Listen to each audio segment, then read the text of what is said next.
Doug MPA back on another live stream. Thank you for joining me, everyone. We are going to be talking today about one of my favorite things to talk about, women and debt. I cover this a lot on my channel because, guys, you need to realize a woman's debt, a woman's financial decisions should affect their viability of being a long-term relation, their viability for long-term relationships or marriage. It is perfectly okay for you to disqualify a woman if she has too much debt. This is consumer debt, credit card debt, student loan debt. Honestly, if she has a house that she's upside down on, okay?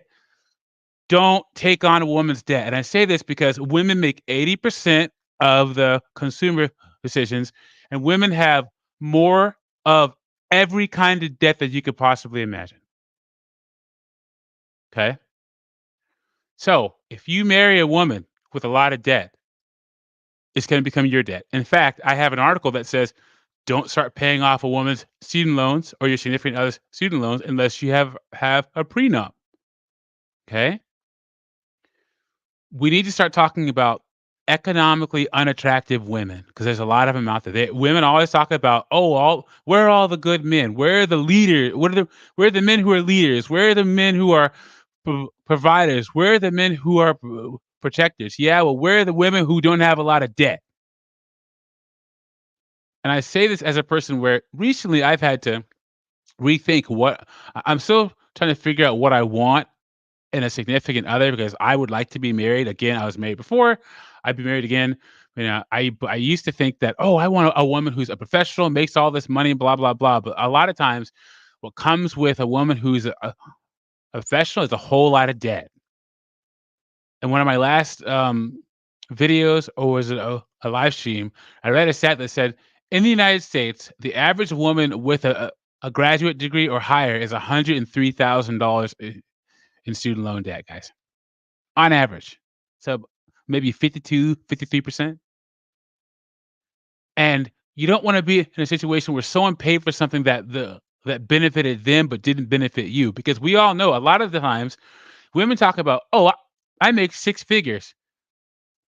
How does that help you as a guy? Because she's not going to spend the money on you. I have 2 degrees. Yeah, but women reserve the right to to determine if they work full time or part time whenever they want, or they work some highly stressful job and they bring that negative energy into your relationship. And I say that because one of the things, women entering the workforce isn't a bad thing, but they brought a couple of things that are almost exclusively to women, like the myth that you get to like or enjoy your job. A lot of women think, "Oh yeah, I'm gonna get my degree in social work and I'm gonna love my job," or no, men, we don't care if we love our jobs as long as we get paid. So once again, a woman will get these 2 degrees and get into a high stressful job and will bring that energy home. Men, we don't we're less likely to do that because a job is a means to an end for us to provide for ourselves, our wives, and our children. That's it. So this one is about women and student loan debt. Men, don't marry a woman with a lot of student loan debt. Don't do it. If you want to do it, make sure she has a plan as to how she's going to pay all that off, and you don't contribute one bit. It has nothing to do with you. All the debt the woman had before she met you, she should pay off herself. And before you put a ring on her finger, she needs to have a plan as to how all that is going to get paid off. Dan, thank you for joining me. I appreciate it. He says they love their job up until they hit 35 or 40. That is true. Dan, let me tell you, my dad, when I was younger, my dad's a physician. He said, you, my son, are going to have to play the man's game. The man's game, according to my dad, is a man gets a job when he's 16 and he works until he's dead. So that's how society was built, was men putting sacrificing our physical health, mental health, our spirit, our bodies for the good of our communities, our family, and our children. As a man on the man's game, you want to get an education, get a trade, and put yourself in the best position to provide for a woman you care about and a family if you so choose. But that is your lot in life, working till you're dead. Women think they want that smoke, but they don't want that smoke at all, man. They usually hit about 35, 40, and they're like, dang, this sucks. I don't want to do this anymore. And most of the time, it's after they've given their best years to some job that doesn't care about them. So we're talking about student loan debt. Women own 70%, like between 65 and 70% of student loan debt. And only 9.5% of students in college uh, are women getting STEM degrees: science, technology, engineering, and math. So women are paying all this money for degrees that don't matter. And I always say the five useless degrees women get: psychology, sociology, criminal justice, social work, counseling. That's what they're spending all this money on. 75% of women in the United States make about $65,000 a year or less, guys. So this myth that women are bosses and doing all this stuff, no. In my lifetime, women will not make more than men. It's just not going to happen. It's not going to happen. Not while men work all the dirty jobs. Men are in the sewers, men are on the roofs, men are fixing the cars and the trucks and all. No, man, it ain't happening. So I have 2 degrees. I have a bachelor's degree and master's degree. That's where MPA came from.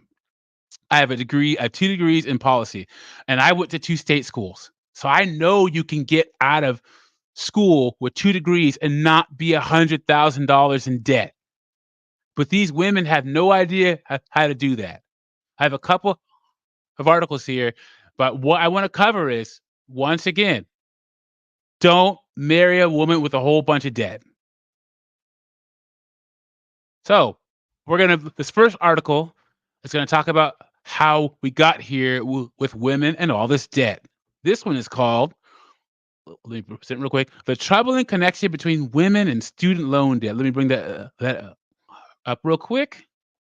The troubling connection between women and student loan debt. MGTOW by Logic in the house. He says, "Gent need to be looking for that starter wife with more income." And that's true. I'm telling you, MGTOW by Logic is a wise saint, man. I'm really glad that you and I have met. Our paths have crossed because we are on the same page about so many things. Guys, you know what? Find yourself an older woman that makes more money than you, and Mary J. Blige it. Divorce her and get alimony.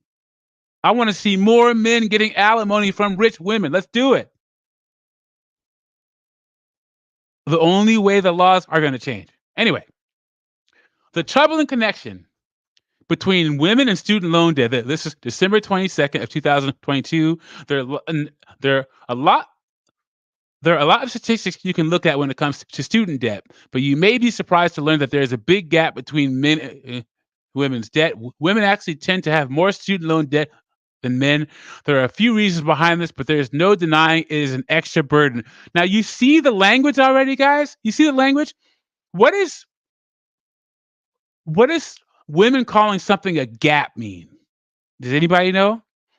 Anything that's a gap wants you to take out all the logical reasons why men make more than women.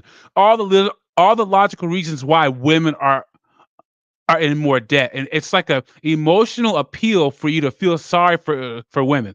So watch out when you see that word gap. If there's a pay gap, a talent gap, what are some other gaps? Achievement gap, all these different gaps. And women are the only ones who use gap for anything. And then there are a few reasons behind this, but there's no denying it is an extra burden. Like somehow they didn't make the decision to get themselves in this position. Watch the language in these articles, guys. Kenford, Juliet in the house, always supporting. Thank you so much for being here. I really appreciate it. It says more women are going to college. When it comes to bachelor's degrees, more women than men are going to school. I did a story a couple days ago about how Chicago State University, which is a school on the south side of Chicago, it's a smaller university. They have 15 or 1,600 undergrads, and less than 25% of the students are men. Less than 1 in 4 are men, and that's where we're headed.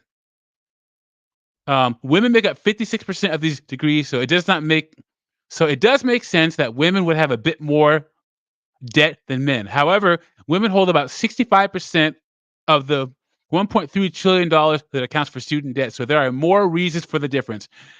Here's that pay gap. What do I always say on my channel? Remember on Captain America, he's talking about Hydra. He was talking about Hydra agent. When you cut off one head, two appear in its place. You will not stop Hydra. That is the argument for the pay gap.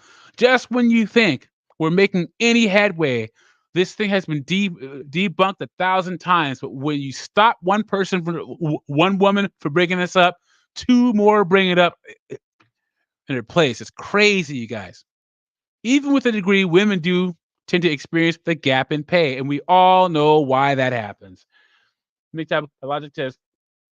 Gap equals victim status, and then the next step is blaming men for that gap. Yep, it's like clockwork. 1 plus 2, 1 plus 2 equals 3. You got it. Bachelor's degrees are absolutely a way to increase pay, but it doesn't change the fact that white women usually earn 81 cents to every $1 a man earns. When it comes to minorities, the pay gaps widen.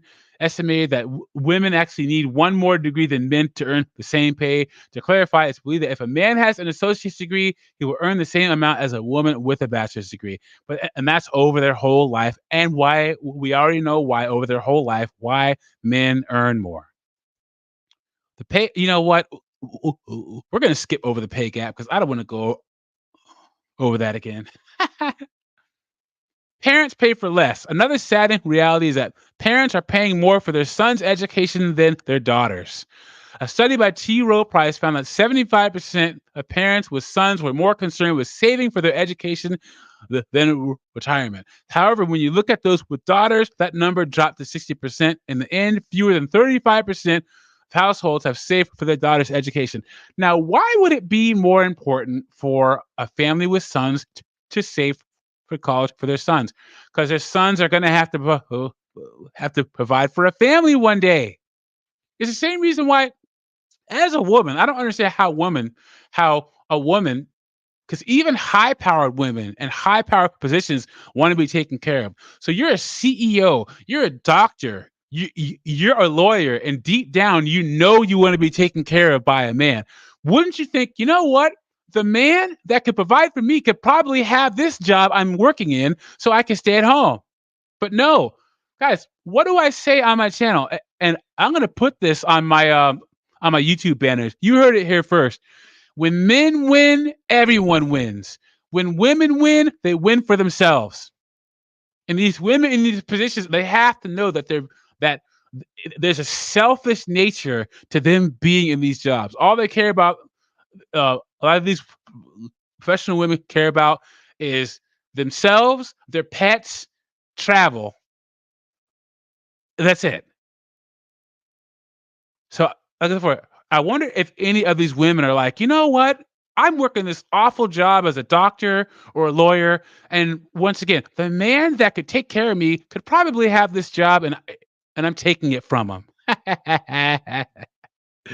Ah! On top of this, those with sons were 50% more likely to cover the entire bill when it came to school, because more than likely with a son, it's going to pay off. A daughter is going to go into the workforce and be like, oh, I don't like this job. I'm not happy, and leave and do something else. Guys, 52% of women with STEM degrees, when a child is born, they move to a different field entirely, or they go to part-time. 52%.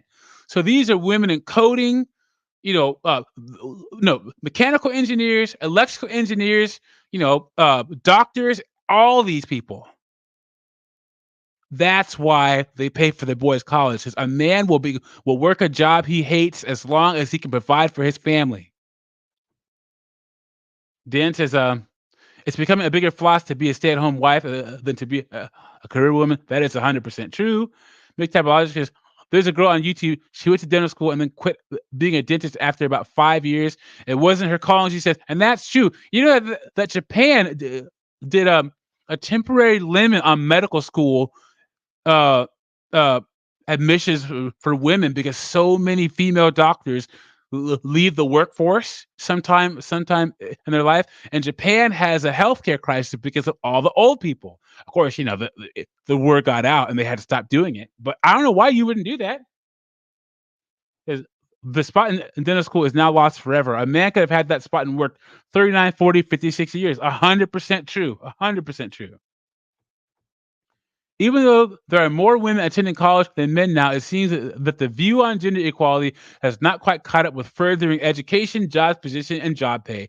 These old viewpoints are no doubt hurting women and their careers, savings, and retirement by saddling them with extra debt. You see the language, saddling them. Like somehow these women didn't have a choice as to where they went to school and what they got, um, and what they went to school for.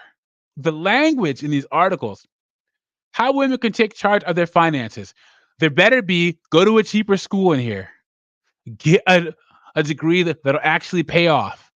But no, this is about women, so you're not going to see any of that. The key for anyone to manage their finances is by educating themselves on their options. Scholarships and grants are by far the best way to pay for a college education. There are countless opportunities available from the federal government, the colleges you attend, and outside organizations. Too many students avoid filling out the FAFSA, which can make them eligible for federal financial aid. It's don't do private loans. I don't have any, but the worst thing you can do is get private loans out.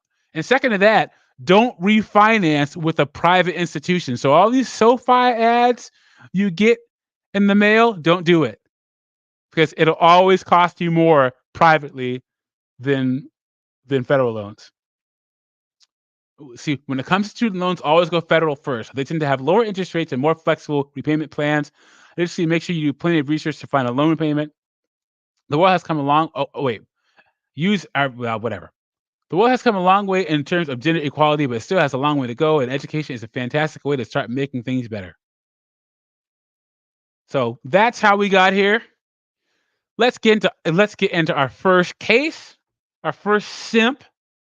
And if you haven't done so, like the video and subscribe to the channel. I really appreciate it. It shows you support me and what I'm doing over here. And I get forward. Um. Okay.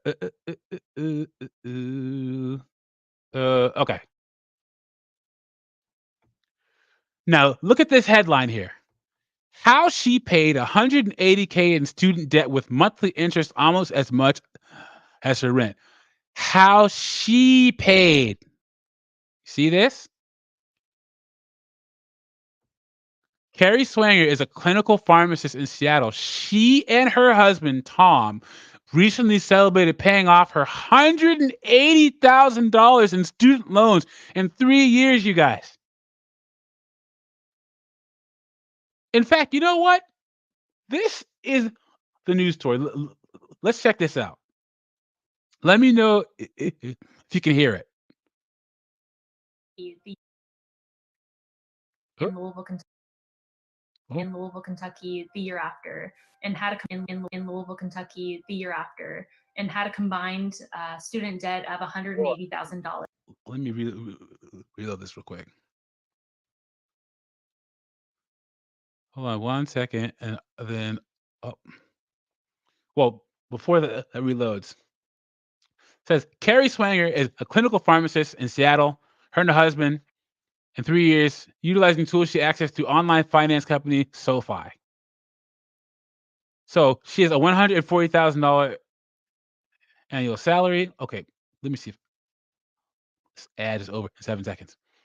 33, Seattle, Washington. Total student loan debt, $180,000 a year. Okay, here we go. And went off to residency in Louisville, Kentucky, the year after, and had a combined You guys hear it okay? student debt of $180,000. Look at that. 180,000. I spent most of my student years, undergrad and graduate school, not really knowing too much about finances. I started pharmacy school in 2011, and this is a 4-year program. And, throughout that journey, I had to take out a couple loans, which were federal loans, and the interest A couple? 180,000? A couple? rate at the time was pretty high. After 4 years of pharmacy school, I then went on to residency, which was out of state, and that only racked on more interest. And before I knew it, I had about $162,000 in loans, including interest.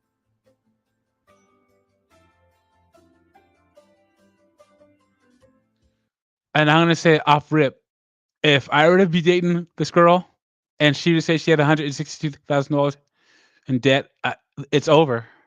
Like that's it. I'd smash maybe, but she'd be out the door by 5 a.m. I can tell you that right now.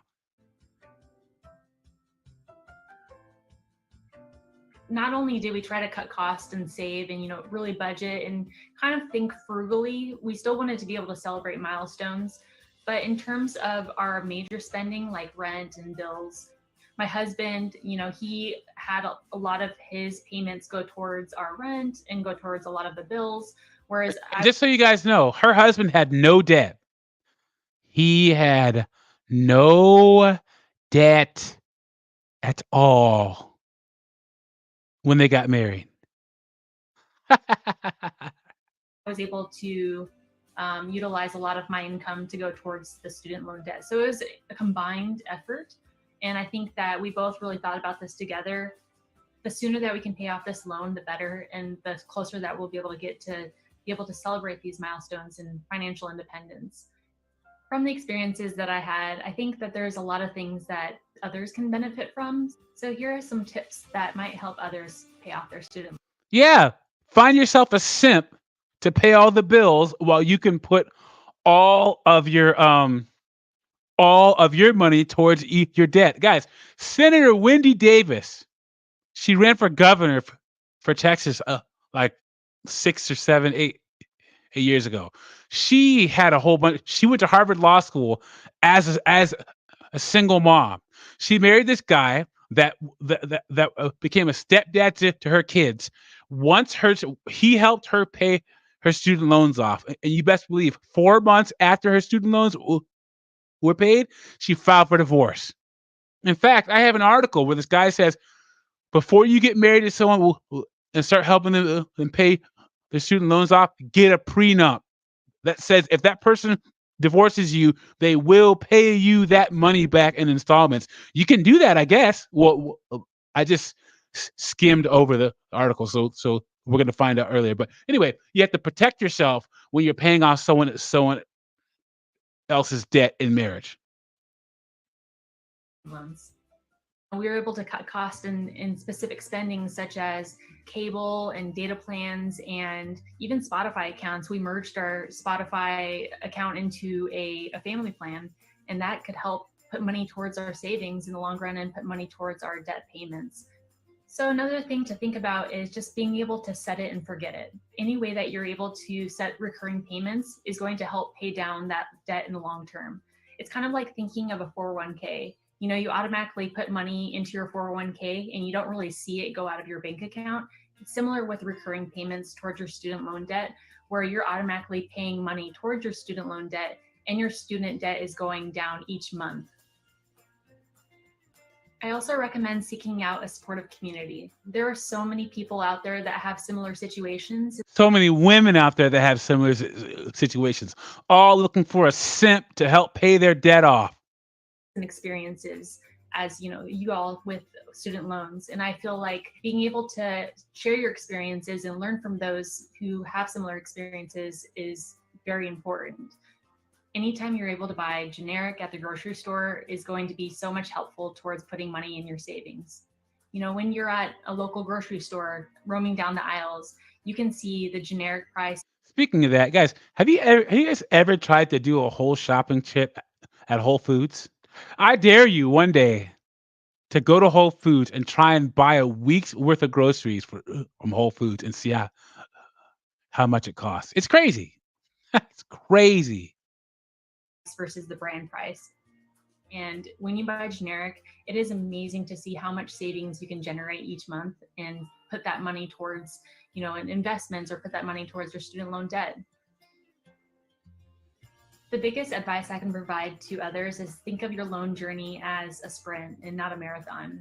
You know, I think it is overwhelming to see that big number on the billing statement, but you're able to pay it off in the long term. There's so many people out there with similar experiences that you can share your experience with, and just know that you're not alone. And try to be able to celebrate those milestones as you come along, just because this is a huge accomplishment and you should be proud of, being able to pay off these loans each month. Could you could you imagine if you married this woman and then you help her pay off 100? Because guys, it costs $365 to $375,000 to raise a child from 0 to 18 in the United States. She had almost a child in student loan debt. Can you imagine if you marry this woman? She has a kid or two, and she doesn't want to have sex with you anymore. Could you imagine? If she divorces you, could you imagine? Could you imagine that? It and I'm from Western Washington, right? The sad part about it is, when I was growing up in the Seattle area, it was very affordable. So you might be thinking, oh, annual salary, $140,000 a year. That's not a lot in Seattle. I mean, she's in a two income household, but still. So it says, how Carrie's student loan debt began. I started taking out student loans and just continued through the end of pharmacy school. That was about 4 years, but the total was 180,000, ending up being a lot more with the interest rate for when I took them out, which was about 6.5 to 7%.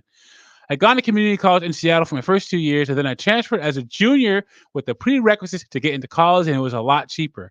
I graduated with a bachelor's degree in biochemistry. Good job, young lady. That degree will help you. And didn't take out any student loans for undergraduate. And this is a mistake that a lot of women make. They get out of undergrad debt free, and then they get all this in freaking grad school. She got $162,000 in debt for just grad school, guys. Ah, I worked as a clerk at a retail store in downtown Seattle, and I think the tuition at the time was maybe $3,000 or $4,000 per quarter, so it was doable with a side job. It's a nice bike. Once I started pharmacy school, the tuition was a lot more expensive, $26,000 a year for 4 years, guys. 4 years. The reason why I took out student loan debt was because I was living in a townhome and sharing rent with my brother in Seattle. The rent wasn't high, but I felt like I wouldn't be able to pay it with just my retail job or just from working as a pharmacy intern. I needed to have some leverage and have some money to spend on groceries and rent. I felt like I would be able to pay this off in the future, so I took out a 10-year loan. I took out more loans than I needed because a lot of my friends' parents paid for their tuition or they had a nice scholarship. Guys, okay, listen, look at this. Look. Herein lies the rub. Are you guys ready? I wanted to be able to have fun with them and go do fun things on the weekends, like go to a concert or go buy that nice purse. So I took out more money than I should have. There it is, guys. There it is. That's modern women right there. I'm entitled to a lifestyle, even if I can't afford it. So I'm going to sign this promissory note to live and experience. And that's one of the differences between men and women. Men will deny themselves experiences, go down in lifestyle for a family. That's why they always joke about men having a midlife crisis, because a man had to sacrifice what he wanted in his 20s and 30s to support his family. And when the kids move out of the house, he's going to get that Corvette he wished that he would have bought in his 20s. Women will not do the same thing for a family. They will not go down in lifestyle for anything, for school, for a husband, for children, none of it. So her husband helped her pay back concerts and a nice purse and fun things on the weekend. Get out of here. Guys, avoid these women at all costs. All costs. A woman's debt is a reflection of her decisions and the type of decision-making process she's going to bring into your marriage. I ended up using a lot of these loans to travel back and forth to see friends on the East Coast, and that added up. I think I went out to the East Coast probably 4 or 5 times. thinking about back on that, I definitely should have put my money towards savings or towards tuition and not taken out extra, guys.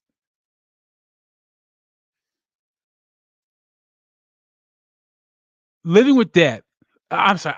I'm just at a loss for words, you guys, because I know that this is what's happening. I know it. You should be eating, tuna fish sandwiches and avocados and stuff in college. You should be eating canned beans like I did. But women want to travel and go outside the country while they're in school. You put in the work now, save now, so it pays off later. I deferred throughout my whole year of residency and didn't pay off any loans, but interest was still racking up. Um, I saw that my principal and interest. I saw that my principal interest after I finished residency was $162,000. I looked at my billing statement each month, and the interest alone was $900. I felt like my minimum monthly payment, which was only a little bit over $900, was just going nowhere. My debt was staying stagnant. Deferring was another mistake that I made. A tiny little rental in Kentucky was about $1,200 for a one bedroom, and I just felt like $900 interest is almost the same as my rent, and that was crazy to me to see. So the first car she bought was a red Mini Cooper. Of course, it's brand new. I felt like there was a ton of weight on my shoulders. I felt so stressed all the time. I didn't really talk to many people about it just because talking about finances seems scary. So she's just going to put her head in the sand.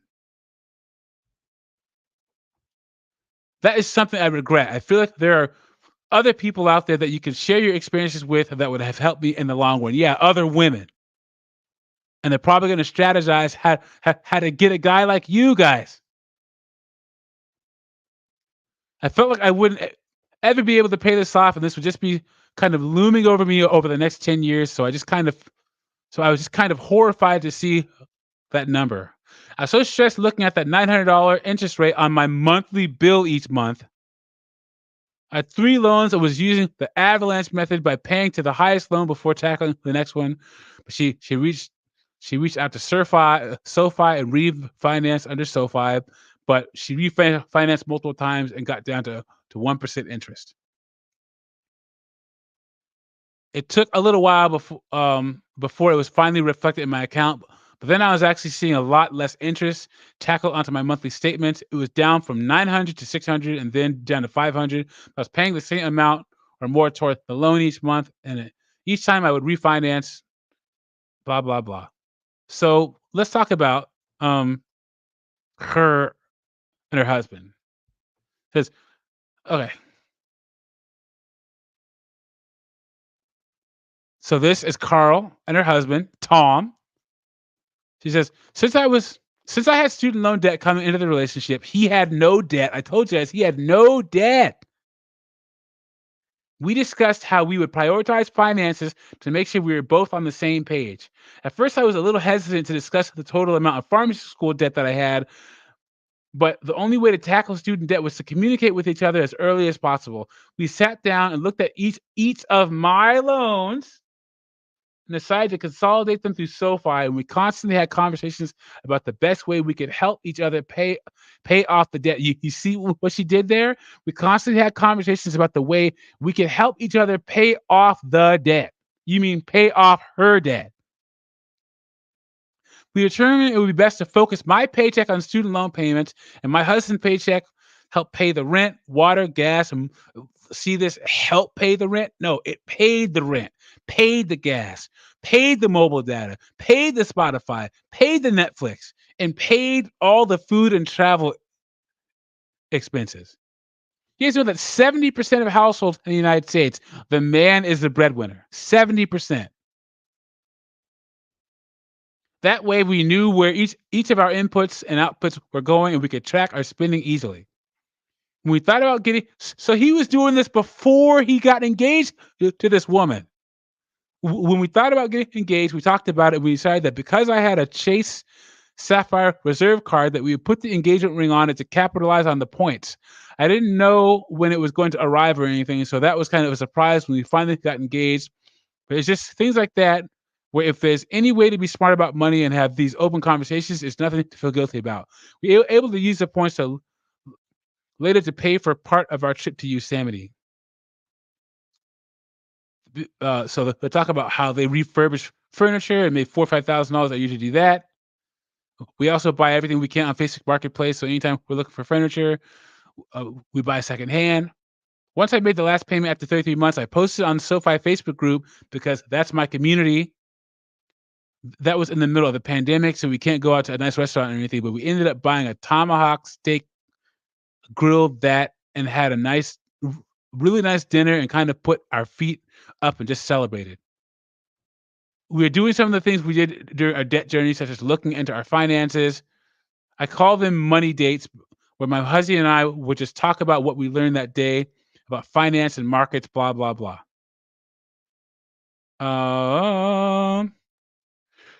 The biggest advice I can have to others is think of loans as a sprint and not as a marathon. Debt journey, I would suggest using financial tools like SoFi. That's her celebrating her husband helping her pay off her debt.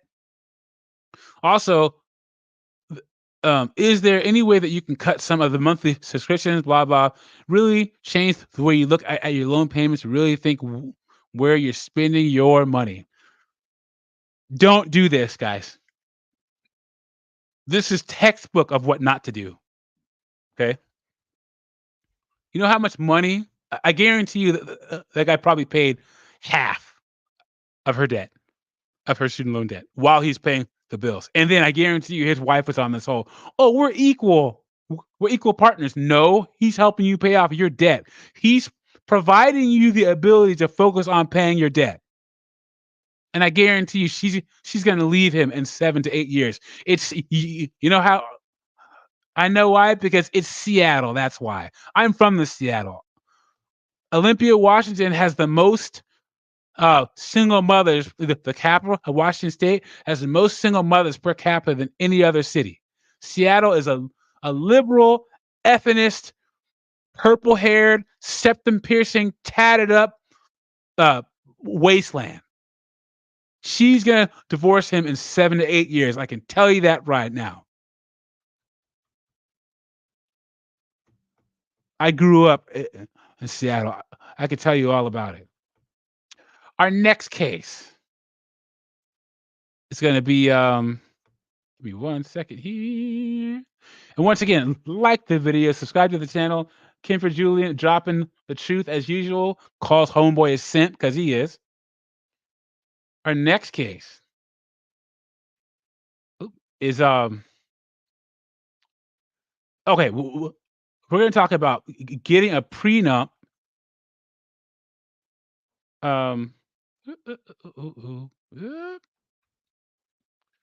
Before it says, don't pay your spouse's student loans without a prenup.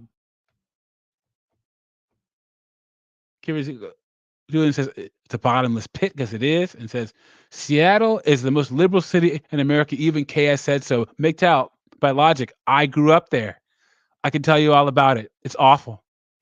Awful. In fact, don't even go to the West Coast. Washington, Oregon, California. The homelessness, the crime, the liberal political agenda. No, don't do it. It's expensive too. No, stay away. Visit maybe, but stay away. This was called "Don't Pay Your Spouse's Student Loan Without a Prenup," and this is a woman writing this, and it's fairly recent, September 2nd of 2022. Says the federal government's decision to forgive $10,000 of student loan debt is good news not only for millions of borrowers, but also for their partners. While student loans taken out before marriage are generally considered separate debt, as long as no one co-signed, couples often deal with each other's financial baggage in some way or another. Still, today's typical undergraduates with loans have close to $25,000 in debt upon graduation, according to the Department of Education analysis. That means there will be plenty of student loan borrowers whose debt remains. Remember, women own 70% of the student loan debt, 70%. And another stat, everyone in the chat, Guess what race of women have the most student loan debt? Anyone? Anyone? Anyone? Give you a couple of seconds. Give you a couple of seconds. It's black women. Because, of course. And I can say it because I'm black. Ha! Numbers are numbers. I just report them. It says, Logic says, I'm very familiar with Seattle. It it it's Shadow, the head of the beast. That is 100% true. And yes, Logic got it right. All the black queens. Says still today's typical undergraduates with loans had $25,000. I read that. Okay, a month after I got married in 2018, a personal finance article sparked wide debate. The gist was a man had helped his new wife pay off an undisclosed amount of large debts, including student loans, within 2 years of saying I do. With the debt resolved, the wife sought a divorce. Ouch. Ah. Here's the thing, man. If us men, we got to sack up, man. If you get got, you get got. Women are the ones who don't think that they should ever get got. But men, guys, if you date or marry a woman and she extracts all your resources, it's your fault. You got got. That's it. Okay. Hot takes flooded social media, and I lobbed my opinion. Don't pay off any debts for your partner until you're married, and be sure to get a prenup. It's still a belief I hold today. In 2019, 12% of millennials were unmarried and cohabitating, while 44% were married, according to Pew Research. No matter the depth of commitment, unmarried couples, even those cohabitating, should not directly pay off a partner's debts unless they are the cause of that debt. Facts. This by no means implies that an unmarried couple is in a less committed relationship, since there are ample financial reasons why people would want to avoid a marriage license, including the impact on student loan payments. Getting married and filing a joint tax return can significantly affect borrowers on income-driven repayment plans, because their spouse's income will be included in the calculation for how much they owe. This woman is speaking a lot of sense. I like this woman. Okay. The reason for not paying off a partner's debt is purely practical. It's hard to recoup losses in a breakup compared to with how assets and the debts are split in a divorce. Can you go into a courtroom and, if you have 2 kids with a woman and you paid off $100,000 in debt and she was child support, can you say, Judge, can you take that $100,000 I paid for her student loans out of the amount of child support I'm going to have to pay for the next 18 years? There has to be footage of someone saying that in court somewhere. I have to try and see if I can find that. The money you gave your partner to pay off debts will usually be considered a gift. A gift. Outside of taking them to small claims court, where you might lose, it's unlikely you'll ever be paid back. There are other ways for those with more means to be supportive, though, like covering more household expenses, so partners with debt can actually increase the amount that they can put towards repaying loans. And that's exactly what happened in the last case with the pharmacy woman. Her simp husband paid all the bills while she paid off her student loan debt. Paying off debt in a marriage, however, should be a joint venture.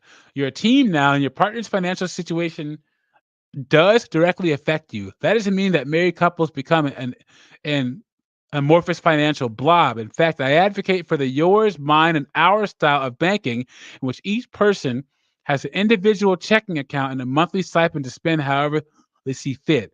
But if you're looking down the barrel of forever together, well, it makes sense to tag team your debts. This is especially true if one partner makes significantly more or is entirely debt free. I don't like this, man. I don't like that. Of course, there is nuance here depending on the type of debt. Student loan debts that are eligible to be discharged to a forgiveness program like PSLF needn't be aggressively paid off. Back in 2018, the viral article hit a nerve because I, too, had married someone with student loan debt, and I was a breadwinner in the relationship.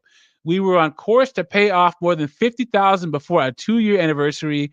We made aggressive repayments a priority and funneled most extra money earned from side hustles towards getting free of debt.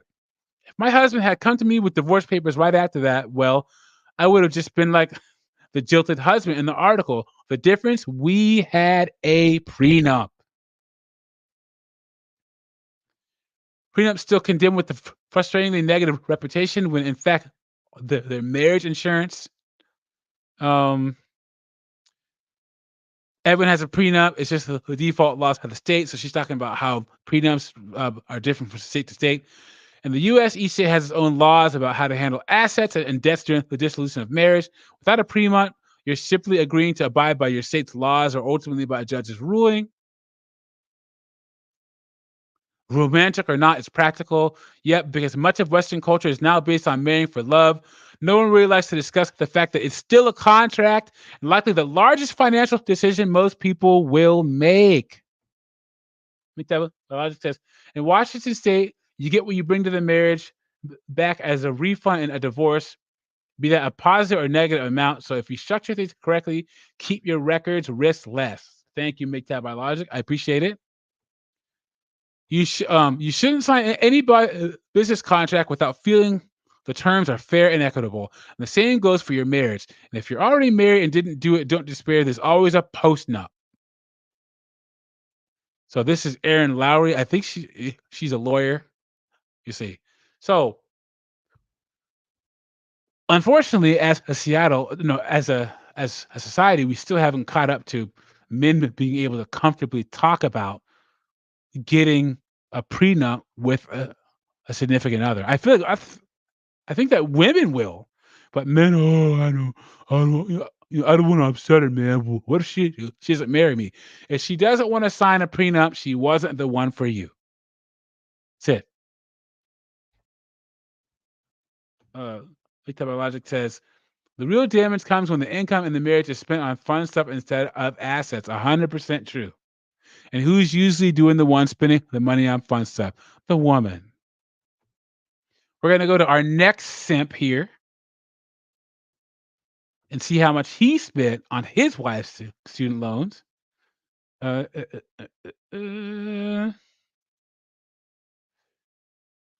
here we go. A millennial couple who paid down $250,000 of debt in their first 5 years of marriage share how they did it.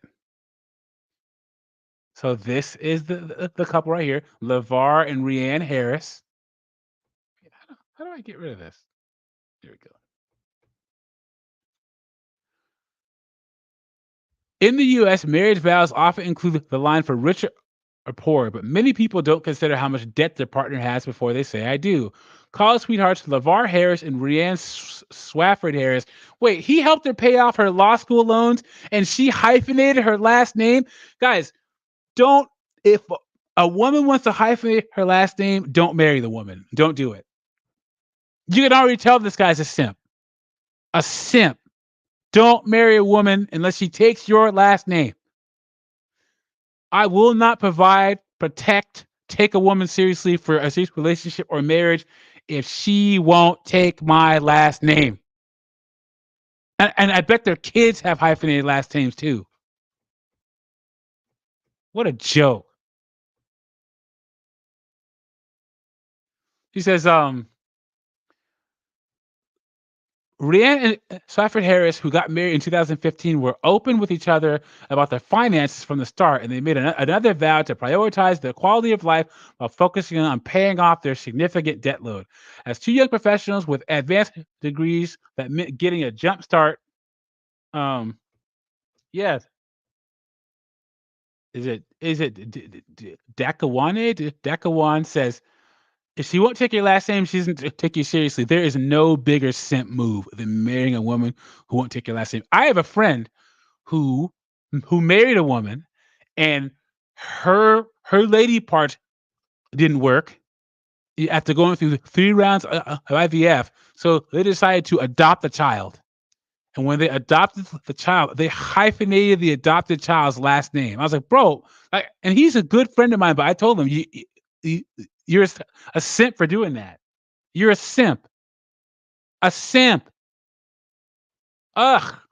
Is there a bigger beta move than marrying a woman and her not taking your last? Well, besides being a stepfather, be a stepfather's first, but your wife hyphenating her last name and then letting your kids hyphenate, uh, letting her hyphenate your kid's last name is the second biggest beta move to be a stepfather. Says in just 5 years, LeVar and Rianne, okay, as two young professionals with advanced degrees that getting a jump start on paying off six-figure student loan debt and two mortgages.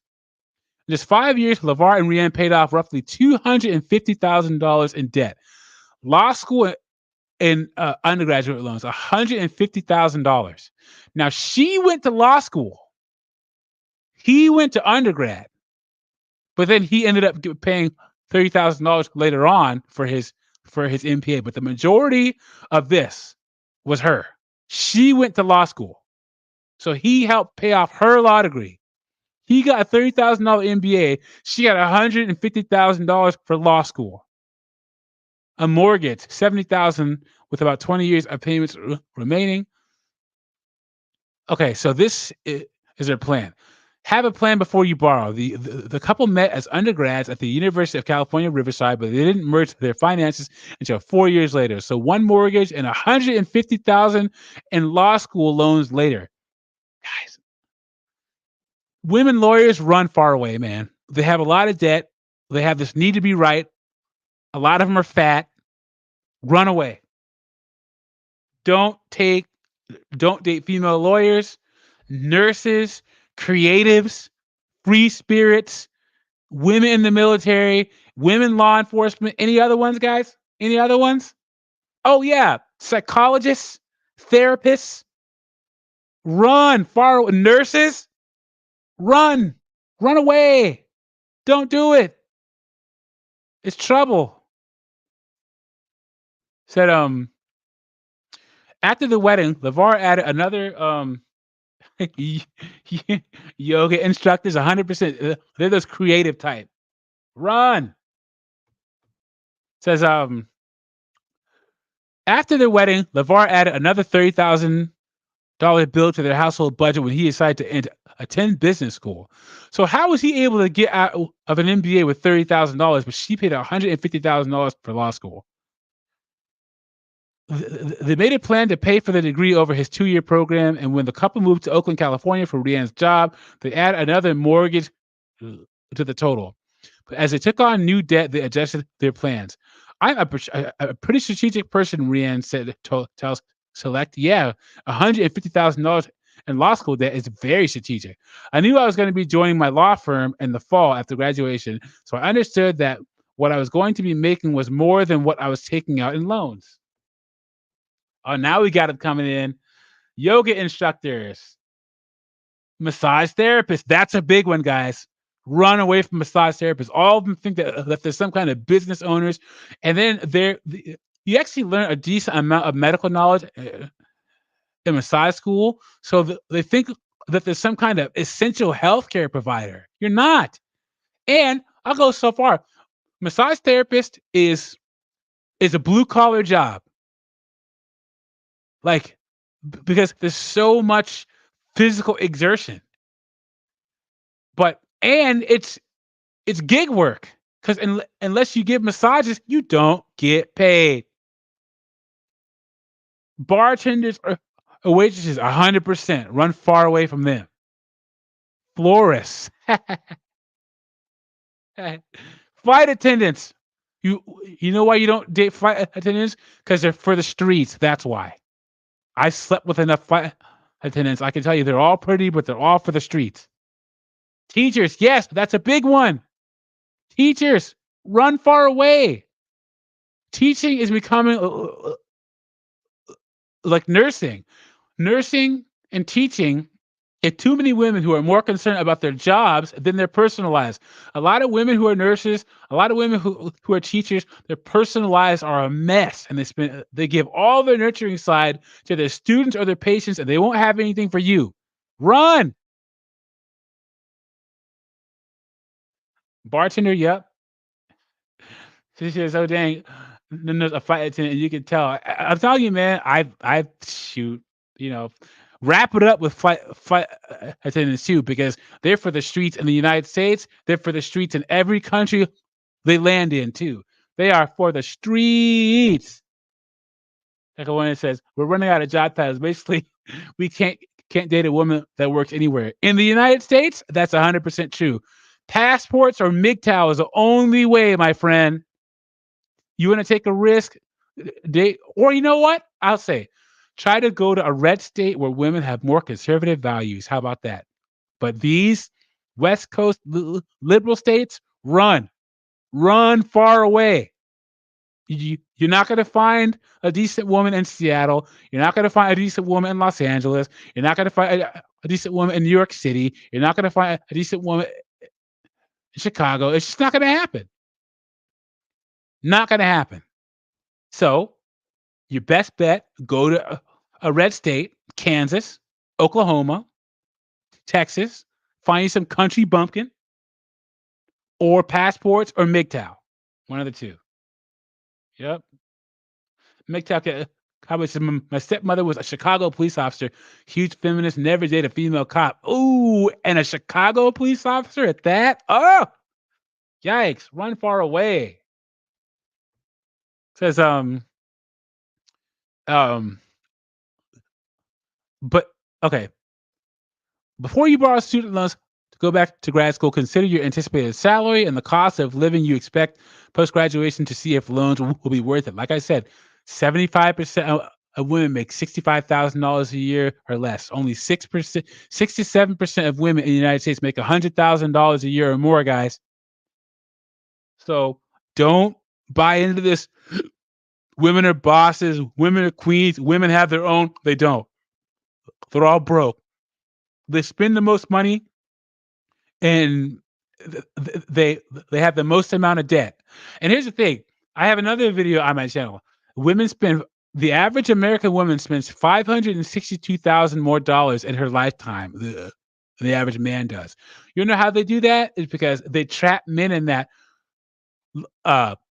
The man's money is the house money, and the woman's money gets to keep the money for himself, for herself. I'm gonna say my saying again: when men win, everyone wins. When women win for themselves. And I'll add on to that. Women want a competitive, successful, attractive, accomplished, educated, skilled man to set his ambitions, goals, and desires aside to help her win in her selfish desires. Don't be that guy, guys. Don't do it. Says, it's an investment, says Rianne. I think some people don't think of it that way. Then you could be taking out loans that aren't necessary, borrowing more than you need, or getting into a career that wouldn't earn back that amount. You should be careful to make sure that the degree you're pursuing is necessary to your field, she says. When LeVar decided to get an MBA, he opted for an online program to reduce the overall cost of the degree. It says, and he has no regrets. An MBA is nice to have just for business acumen, but it's not really required for my day job. I ended up not looking at USC for an example, because that's good, because a lot of USC online degrees, there was that USC Master Social Work program online that was targeted towards Black women and Hispanic women. It was $124,000 a year to work in a job where you only make $58,000 a year. The school that I went to has almost the same name recognition in the US, but it's like a fraction of the cost. The bulk of Brienne's income went towards making aggressive payments on her six-figure student debt. There it is again. There it is again. She brought $150,000 in law school debt. And he's paying a lot of the bills so she can pay her debt off. That was fine by her husband, who took care of the household expenses and the lion's share of their long-term saving and investment goals. Guys, there it is again. You provide, you pay the bills, and she does whatever she wants with her money. The couple did the math to figure out what was the most aggressive payment Rianne could make consistently to pay off her debts plus interest in 5 years. We committed to that number, says LeVar. We said whatever it takes, and then any additional income we had, like a bonus or raise, we would just pay on top of that. This divide and conquer strategy worked well for the couple. Berth earned a healthy salary, and they viewed paying down debt, saving, and investing as part of the same goal to grow their combined net worth. We both contribute to our mortgages, explained LeVar. Meanwhile, they divided up the rest of their monthly budget like this. So this is what he's responsible for: everyday spending, food, utilities, rental, mortgage in LA, MBA program, savings, investments, portion of primary mortgage in Oakland. So all she had to pay for, are you guys ready? Student loan payment. She was paying $4,000 a month for her student loans. $4,000? And the majority of the primary mortgage in Oakland. So look at this list. Look what he's responsible for. And then look what she's responsible for. And apparently he's making as much money, if not more money than her, if he's able to pay all this with just an undergrad degree and a $30,000 MBA. How was he able to do this? And she had to put herself $150,000 in student loan debt. The biggest line item in the Harris budget was Rianne's $4,000 student loan payments. She's paying about $2,800 more than her minimum payment each month, and that represented about 1/4 of her pre-tax income.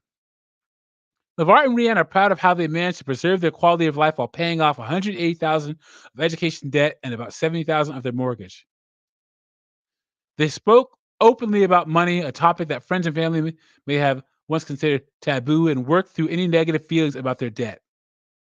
People in their inner circles found their attitude refreshing. They gave them a fun new project and another opportunity to, so they started a YouTube channel, of course, and designed online courses to help others. Because, of course, we're not watching that because I don't care. The couple also learned to maximize their credit card rewards so they could take memorable vacations even while prioritizing debt payoff. We were able to. Are these like an advertisement for Chase Sapphire Reserve? Because the last one had Chase Sapphire Reserve too. We were able to pay at least 70% of our trips with our points. The travel helped make the $4,000 monthly student payments hurt a little less. Over the years, we visited Greece, Italy, France, and more. Currently, they're taking a pause from traveling as the world waits out the cough.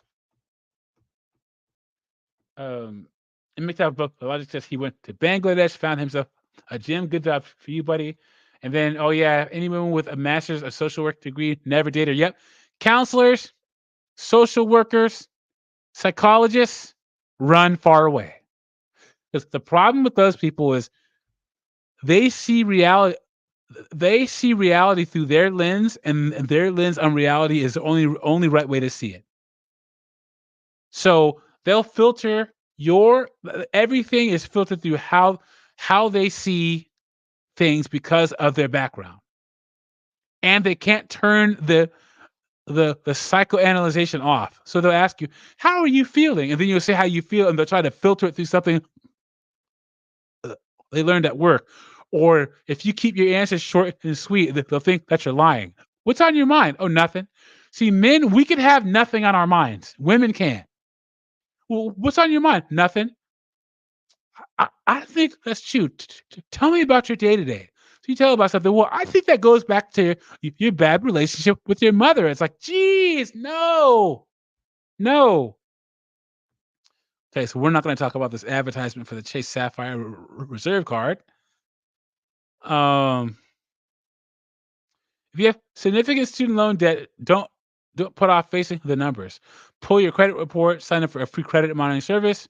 Once you have a clear idea of where your debt stands, you can devise a plan for paying it off like LeVar and Rianne did. Staying on top of your finances helps you protect your credit score, blah, blah, blah. Once again, another simp, because there's an 80% chance that she's going to walk away from him. 80% chance. And then what? You have to pay off all your debt for what? Guys, I can't say it enough times.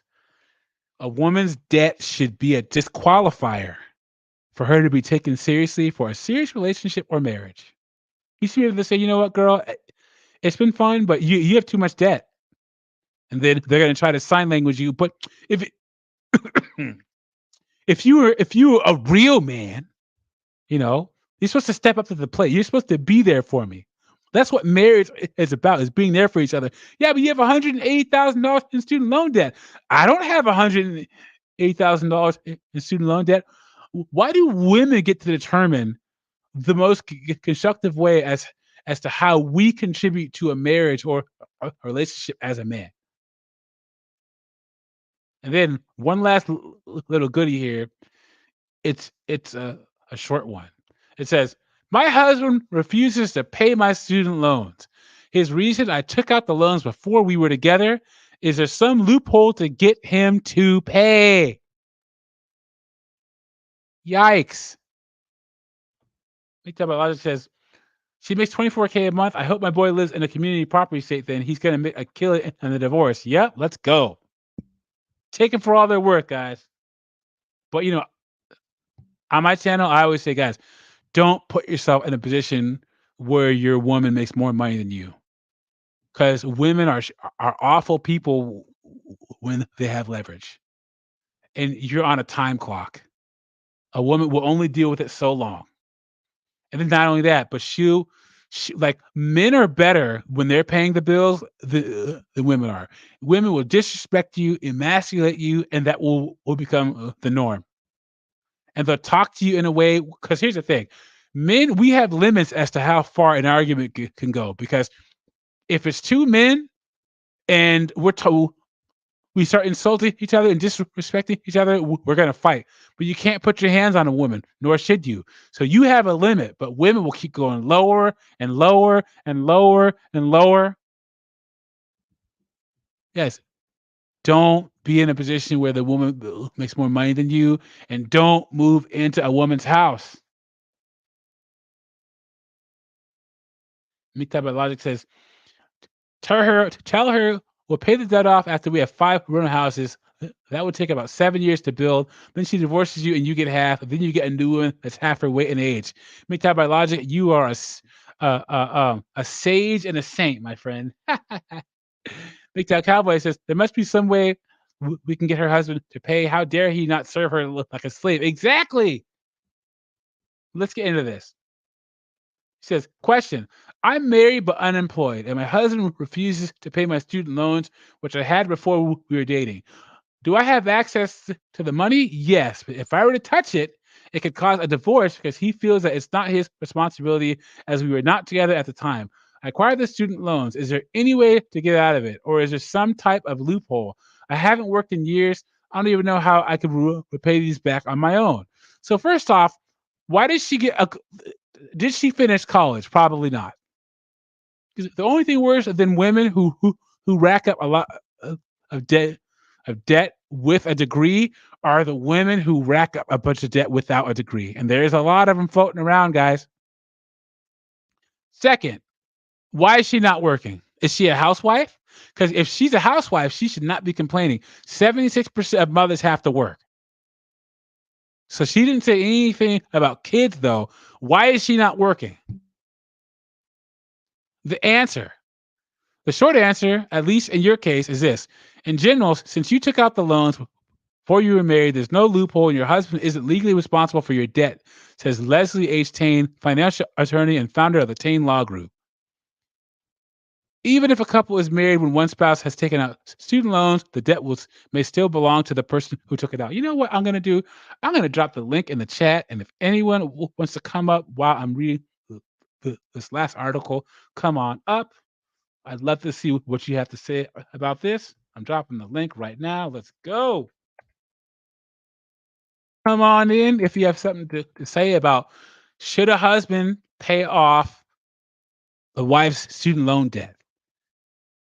Should you disqualify a woman based upon her debt? How would that conversation go? How soon do you think a woman should disclose how much debt she has? I think that she should do it right away. Okay.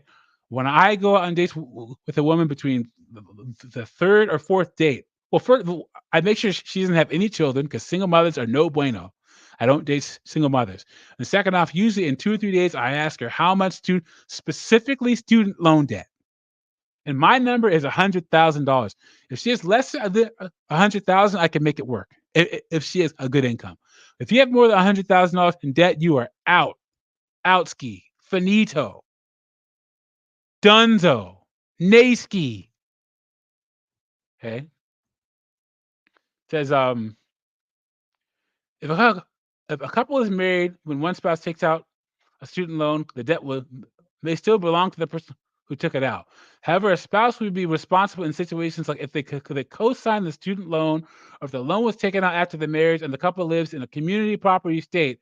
Well, what did MGTOW Biologics say earlier?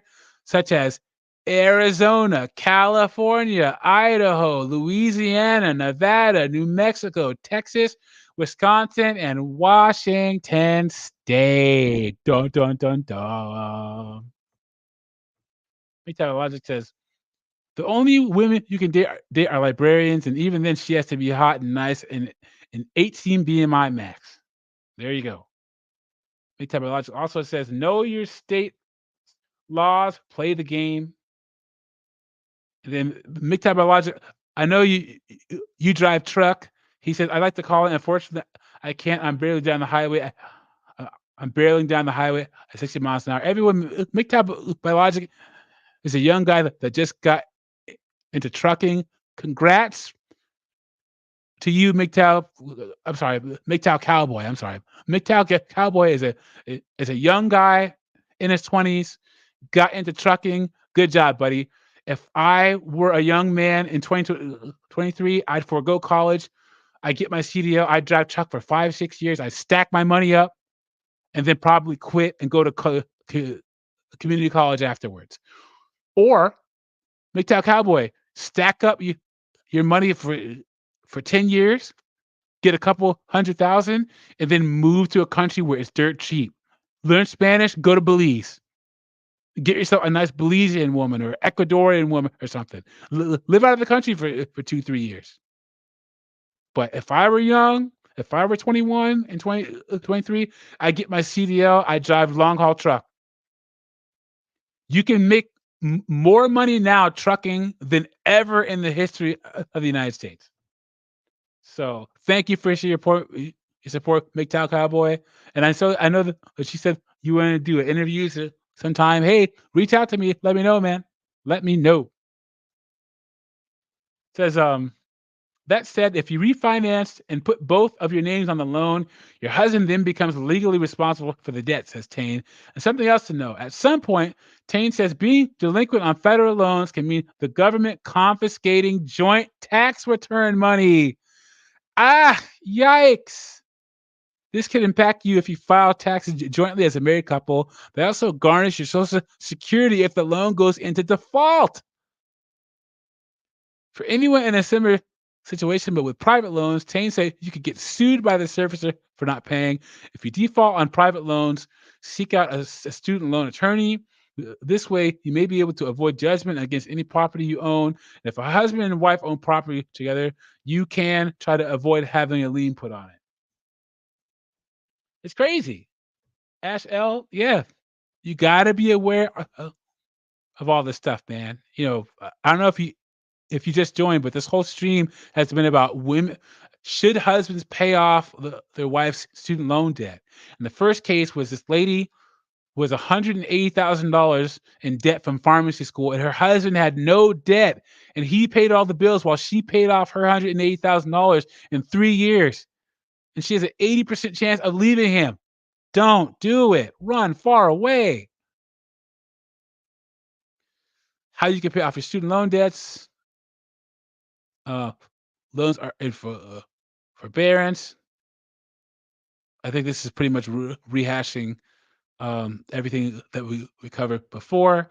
But yeah, so no one's calling in. But yeah, once again, a woman's debt should be a disqualifier for consideration for serious relationship or marriage. And these women, I don't know the reason why so many women are signing into all this debt. Why? I think it's because women still aren't used to being held accountable for anything. That's number one. The number two, I honestly believe that these women think, oh yeah, I'm gonna get married and my husband is gonna help me pay it off. Those are the only two reasons. And then also, women are more concerned about the titles and the prestige of a degree. Guys, we just want to get it done. I lived in Pennsylvania for 2 years, and there's so many private colleges in Pennsylvania. There's a college called Elizabethtown College, right? And the tuition for Elizabethtown College is, you guys ready for this? This is in state. In state, a year is $34,600 a year. There is a small college in Lebanon, Pennsylvania called Lebanon Valley College. It's $47,180 per year, you guys. This is what we're dealing with. A woman's debt shows her decision-making processes, guys. And she's not going to change it for anybody. Not for you, not for her kids, none of that. Why do you think you see all these women that go on Just Pearly things or the Daily Wrap Up crew? Well, I travel out the country 5 days a year. So, I'm going to need a man that can support me, and our kids should be able to travel internationally too. Women think that their whole lifestyle, their husband needs to keep up with, and their kids too. Men will step back in lifestyle for a wife and children. The wife will be driving a brand new SUV, and the husband is driving a 2003 freaking Ford Ranger or something like that, barely keeping it together with duct tape and bubble gum. So, well, these are all the articles I wanted to cover. I appreciate everyone for being here. Once again, don't pay off a woman's debt in a relationship or marriage, because you have an 80% chance of her leaving you. Then what? How are you going to feel if you help a woman pay off $180,000 of her debt and then she leaves you? You're going to feel like a sucker. Okay? Make sure to find this. Make sure to ask. And if a woman won't tell you how much she owns on student loan debt or her mortgage or whatever, don't marry the woman. Don't marry her, man. Kinford is trying to call in, but it says device not connected for some reason. Kinford, try calling in again, because it says device not connected. Yeah. Also, yeah, Mixtape Biologic makes a good point. Get a good lawyer and then maintain your separate property. If you buy homes, buy the home in your name. Kinford, Julian, how you doing, my friend? Oh, you're on mute, buddy. For Julian, how you doing, my friend? Oh, I'm good now. Now, yeah. Go ahead. Yeah, good to get you on a live. Good to get you on a live again, dog. I can hear myself though, the background. Okay, I got you. Good to hear you on a live again, dog. Yep. Kinford, always good to talk to you, buddy. What do you think about all this? Man, I didn't know we was so bad out there, man, with this debt stuff. Yeah. Average woman with a master's degree or higher in the United States has $103,000 in student loan debt. What would you do if you went out on a couple of dates with a girl? Things were going good. Maybe you smashed once or twice, and then she tells you she has $180,000 in student loan debt. Nah, no way, dog, no way. Yeah, it's done. It's done. And I don't know if it's like this in Brooklyn, maybe like Manhattan. I know that Manhattan has more women paying alimony to their ex-husbands than any other place in the United States. Did you know that? I always told you, Doug, it's the bottomless pit. They So, always was telling that, Doug. It's the yeah, bottomless pit. yep. I always say I don't date women with kids. I don't date women with student loan debt. And you know what? Chad, Kenford, tell me what you think about this. There are certain things that women do that tell you that they're going to be single for the rest of their lives. Being a single mom now, stepdaddy season is over. If you have, especially if you're a single mother by choice, if you have a child by yourself through insemination or you get pregnant by some freaking Pookie or Ray Ray in your 30s or 40s, you are saying that you want to be single for the rest of your life. If you have a bunch of student loan debt, you have made the decision to be single for the rest of your life. Tell me what you think about this, Kenford. If you meet a woman who's bought a house by herself, she has said that she is willing to be alone for the rest of her life. What do you think? A house by herself? If yes, if a woman bought a house by herself, what does that mean to you? For me, it means you want to be alone for the rest of your life. Of course, that's a red flag, Doug. That's the And why do you biggest. think that is? Well, numerous reasons, complications. It could be. It could be. Man, that's so messed up. I'll tell you why. Because here's the thing. Up until the 80s, people got married when they were young. And when you get married when you're young, right? You struggle together. Okay. There's something called, I call it emotional investment. When you and your significant other graduate college, and then you move into your, what did Kevin Samuels call it? IKEA marriages. You move into your first apartment and you're eating tuna fish sandwiches together. You know, you can barely keep the lights on. So when you get older and you have a lot of money, you can remember those times where you both had nothing. There was that investment. There is that emotional investment. But we don't do that anymore because people get married in their 30s now, right? So there's no emotional investment, number one. Number two, you're supposed to want to do your first together with your significant other. You're supposed to want to travel to Paris together by yourself.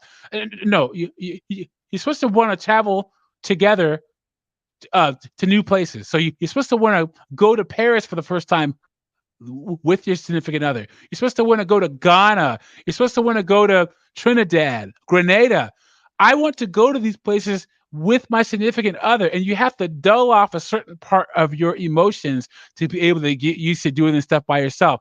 Buying a house, you're supposed to want to buy your first house with your significant other, not by yourself. Yeah, you're right. You're right. I You're know I'm right. right. I did a video on this where more women, 121,000 more single women own houses than single men. And why do you think that is? It's because when a man buys a house, he says, you know what? I can put a wife and kids in here. What is the mindset of a woman that buys a house in 2023? Anyone in the chat? Anyone? Anyone? Women use a house as a status symbol to affirm that she doesn't need a man and as a disqualifier for potential mates. That's what women use a house for. A man will buy a house, will have a girlfriend. All of a sudden, her stuff is moved in your apartment, her toothpaste and toothbrush are on your sink, her clothes are in your closet. Then all of a sudden, she starts redecorating the place. So then all of a sudden, your stuff is in the basement downstairs, and you have a man cave in your own house. A man will let a woman nest in his house. A woman will never give that man the same privilege. Remember, I was talking about limits, Kenford.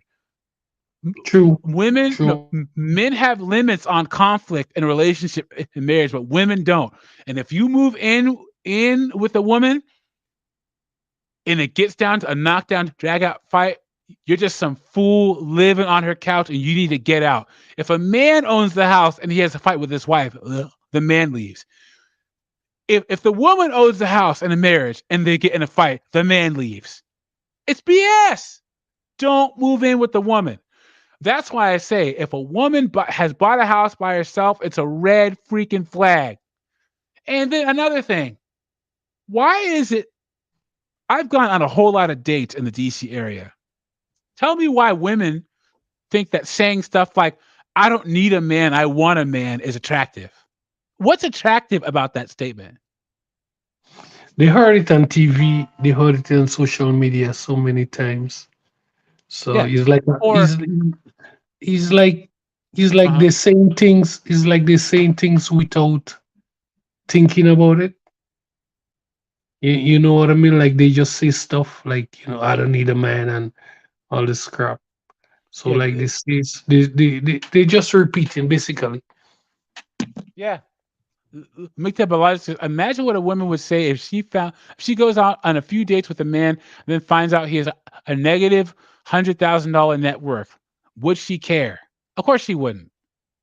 Women would disqualify a man for anything. And here's the thing: they'll say, like MGTOW Cowboy says, I'm strong and independent. I don't need no man. As you're on a date with this woman paying for the bill for the food. You plan the date, you're paying for the food, but she's strong and independent. Guys, I'm telling you, these are all things you have to look out for. And I'm 42 years old, so I get down to the nitty-gritty real quick. I say, what did Kevin Samuels say? Romance is for young people. If you're in your 20s and early 30s, that's where romance is. But if you're over 35, ladies, you need to get straight to the point. You need to be giving that vagina out real quick and having conversations about how much money do you make? How much money do I make? How much debt do you have? Let's get this show on the road. But Doug, your area, your DC area is better, Is what? I mean, your DC area is better. I have to admit it. No, it's not, bro. It's not. Man, New York, yeah. Oh my God. Well, maybe it is a little better because even Kevin Samuels said that New York City is not the place The to try and find bottomless pit. a relationship. Yeah. Okay. So maybe it is. But remember, I've been here for 9 years, and I'm actually moving to the South next month because one of the reasons why I get so passionate about this is because I swear all the women that called into Kevin Samuels' show have to live here in the DC area, man. It has to be. It has to. All these women who are, professionals, hard to get along with, they shriek like harpies. That's Washington, D.C., man. And I'm telling you, I need to get this negative, this whole negative experience, like just away from me, man. Because even my family members who live outside the area, they said, Doug in PA, you sound so bitter. I'm like, I am bitter because I meet these women, and guys, you can see where if they change a little bit, if they can get out of their own way, they'd be perfect. And I only date women, I'm 42, I date women between the ages of 28 and 33, and that's it. Because over 35, it's done, Kenford. It's done. Don't date women over 35. But you can see where if they could just get out of their own way, they could win. But so many women choose not to win. That's my problem. I need to get a better pool of women. I'm telling you, I'm gonna try the red state route before because I'm going to different places. I'm stamping my passport, but am I ready to bring, potentially find one and bring one back to the United States? I don't know. Like everyone has that. Put in the chat if you know anyone, guys, who brought a woman back and she became Americanized. Because I've heard it happen. I've heard it happen, man. Especially African and Caribbean women. The biggest problem with them is they get around American black women, and all of a sudden they're wearing weaves and eyelashes and snapping their neck too. So, facts. But yeah, debt, guys, run away, man. Keep yourself as debt free as possible. You're better off being a man with no education, but with a decent income and debt, than being a man that has a good income and a bunch of debt. And watch out for these economically unattractive women. Let's get that. Oh, Miktab Balaji says over 20, it's a rat. Don't do it. And then MGTOW Cowboy says, as I write this, if there's a late model SUV broken down in the middle of the road, two women just standing there next to the car looking like a deer in the headlights. Don't stop, man. Don't stop. Keep on driving. They're strong and independent. And you see stories of a guy will stop and help a woman, and then she tries to rob him. Have you seen the stories? Yeah. Yep. Yeah. He says, I drive by and smile at them. Good job, man. I'm telling you, I don't stop for nobody. So, but yeah, man, stay away from this debt. And once again, let's make economically attractive women a thing, guys. There are too many, like, women always talk about how men are deficient, what's wrong with men and stuff. There are too many economically unattractive women out here, guys. Women that made decisions that make them not viable to be considered for serious relationships or marriage. Why would you marry a woman that's $200,000 in student loan debt? One of my friends has a lady she worked with, and she has 2 bachelor's degrees, 2 master's degrees, and she's working on her PhD. She's $804,000 in student loan debt, and she's been working on her PhD for the last 7 years, and she's never going to quit it because when she completes it, she's going to have to pay off her debt. So she's taking one class at a time, one class at a time, one class at a time. $800,000 in student loan debt. For Guys, what? She has a couple of, I don't know what kind of degrees she has. I have to ask my friend. Yeah, dude, $804,000. It's crazy. Men, we don't do this. We don't. Women do. And I honestly think that the America's public education system is going to cave in on itself. It's too big. It's too fat. It costs too much. And men, we're already starting it because we've wisened up. Men are cost benefit calculators. It's not worth it. I got my bachelor's degree in 2006 and my master's degree in 2010. And the early 2010s were the last time when college was affordable. Guys, be like MGTOW Cowboy. Get your CDL. Get a trade. Put in a lot of hard work when you're younger. You can make more money now in trades than ever. One of my friends had one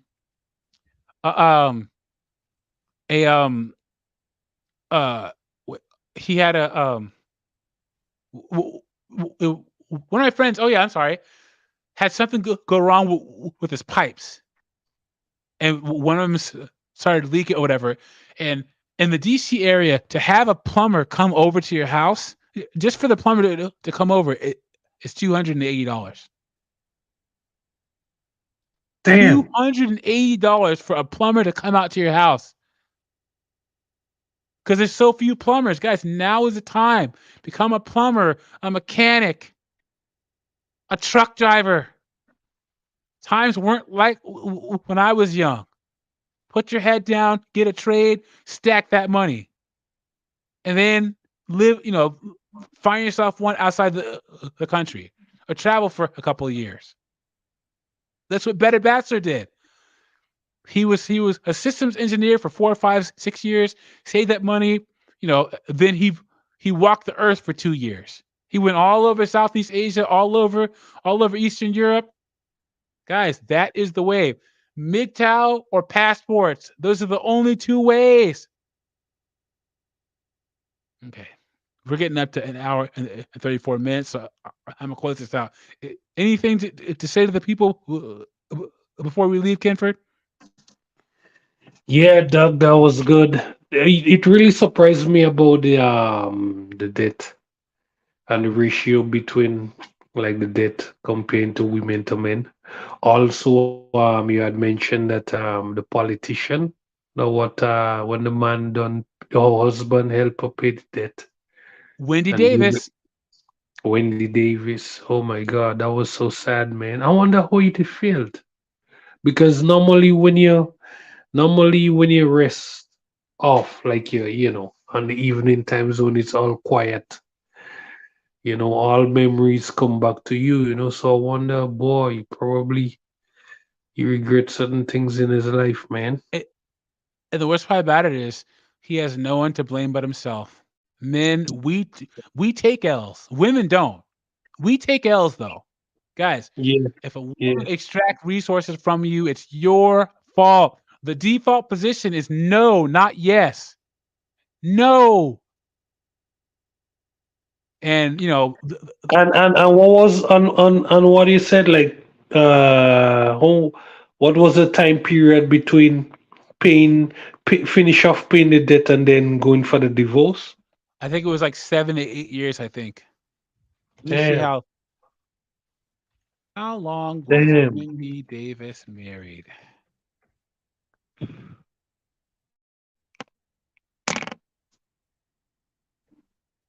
That's so messed up, dog. Oh, okay. She was married from wait, 1987, and she divorced him in 2005. So they're together for they're together for a while then. Because how many years is that? Let me see.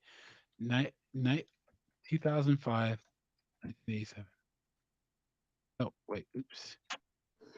2005. Okay, wait, is this the right Wendy Davis? Hold on. Yeah, so okay, they're together for a while. They're together for like 18 years. But she was a single mom Mm-hmm. and she went to law school while they were married. Mm-hmm. And then he helped her pay off the debt and then she divorced him. So, yeah, take the L, bro. You know. The at the bottomless pit, man, there is no hope in New York City. I agree, man. I'm telling There you. is no hope, man. You like yeah, yeah. Well, you know what? It's pretty bad out here. Do you have to stay in New York City for your job, or can you go somewhere else? Yeah, I gotta stay for my job. Oh, I okay. gotta, I All gotta right. stay for my job. But what I'm saying is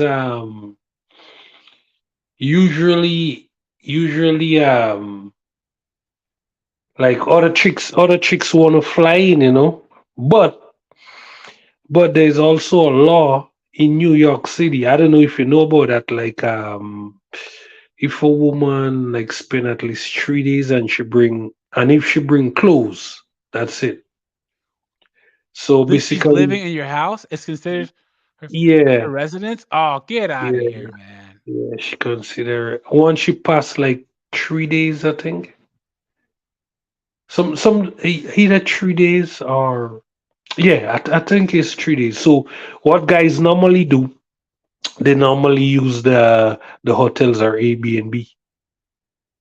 So that's a way around it. That's a way around it. But to get. So can you do?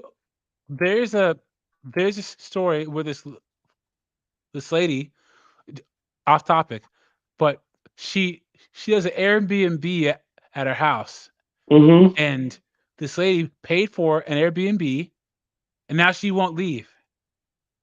Yeah, And yeah, yeah, yeah, under yeah. California law, like she she she she has to sue the woman and go through all the stuff to get her out of her house. So the lady just comes and goes. She's like, yeah, I live here now. Yeah, yeah. Well, before, just before, the pandemic, there was a big thing up in New York City with the with Airbnb, man.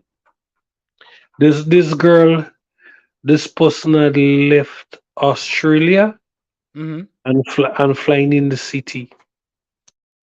And what happened is that the previous person had the keys, had a duplicate of the keys, right? So the Mm-hmm. previous person had a key, and she come in had a key.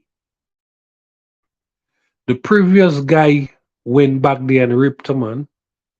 Oh, I shouldn't say gripped him, man. The previous guy went back there and gripped her. So they didn't. She was a bit like young. She was like about 20s. So what Mm-hmm. she did, she called her mom and she man contact Airbnb, and Airbnb tell them to keep it quiet. They're gonna pay them. They're gonna pay her. I think the what up now? They end up come up with a figure and like she get $4 million. Oof. Okay. Yeah, she get $4 million. So they was saying like you have certain things Airbnb keep quiet with, like Mm-hmm. certain yeah, certain things like to to hold on the brand. You know what I mean? Because Yeah, bad, so to hold on the brand. But you got a lot in New York City. But you gotta be careful. You gotta be that's true. careful. That's true. That's very Yeah, true. you gotta be careful.